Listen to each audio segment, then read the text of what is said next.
ओम सहना भवतु सहनो भुनक्तु सह वीर्यं कर्वावहै तेजस्वी नावधीतमस्तु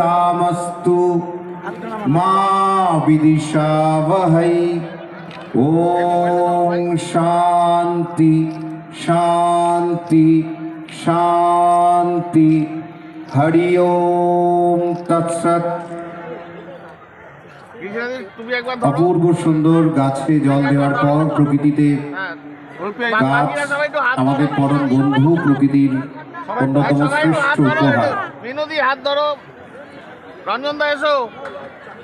প্রকৃতিতে গাছ আমাদের অক্সিজেন দেয় আর আমাদের কার্বন ডাই অক্সাইড গ্রহণ করে সমস্ত পৃথিবীর সভ্যতাকে বাঁচিয়ে রেখেছে এই প্রকৃতি বা গাছ। তাই গাছের প্রতি যত্ন নেওয়া আমাদের সংস্কৃতি এবং প্রকৃতি উৎসবের অন্যতম